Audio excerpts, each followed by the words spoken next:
যখন তুমি নিজের রক্তের মানুষের দ্বারা কষ্ট পাবে, তখন তুমি একবার নবী ইউসুফ আলাইহিস সালামের কথা মনে করো। তিনি কিভাবে নিজের ভাইয়ের দ্বারা প্রতারিত হয়েছিল। যখন তোমার বাবা মা না বুঝে তোমার বিরুদ্ধাচরণ করে, তখন নবী ইব্রাহিম আলাইহিস সালামের কথা মনে করো। তার বাবা তাকে আগুনে নিক্ষেপ করায় ভূমিকা রেখেছিল। যখন তুমি সমস্যা থেকে পরিত্রাণের জন্য কোনো পথ পাবে না, তখন ইউনুস আলাইহিস সালামের কথা ভেবো। তিনি কতটা সময় তিমি মাছের পেটে আটকা পড়েছিল। যখন তোমার নামে কেউ মিথ্যা অপবাদ ছড়িয়ে দেবে, তখন মা আয়েশা রাদিয়াল্লাহু আনহার কথা মনে করো। তার নামে পুরো শহর জুড়ে কুৎসা রচনা করা হয়েছিল। যখন তুমি অসুস্থ ব্যথার যন্ত্রণায় কাঁদতে থাকো, তখন নবী আইয়ুব আলাইহিস সালামের কথা ভেবো। তিনি ভয়ঙ্কর এক ভাইরাসজনিত রোগে আক্রান্ত হয়ে তোমার থেকে বেশি কষ্ট পেয়েছিল।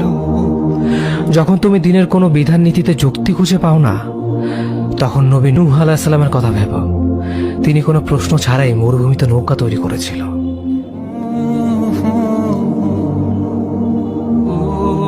যখন তুমি আত্মীয়স্বজন, পরিবার, বন্ধু বান্ধবের কাছে হাসির পাত্রে পরিণত হও, তখন তুমি শেষ নবী হযরত মুহাম্মদ সাল্লাল্লাহু আলাইহি ওয়াসাল্লামের কথা ভেবো।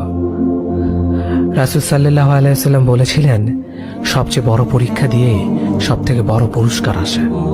যখন আল্লাহ কাউকে ভালোবাসেন, তখন তাকে পরীক্ষা করেন, এবং যে এই পরীক্ষাগুলো মেনে নেয়, সে আল্লাহর সন্তুষ্টি অর্জন করে।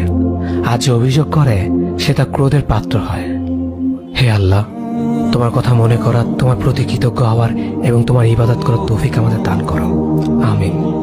যেভাবে তুমি সন্তুষ্ট হও, সেভাবেই আমাদের পরিচালিত করো।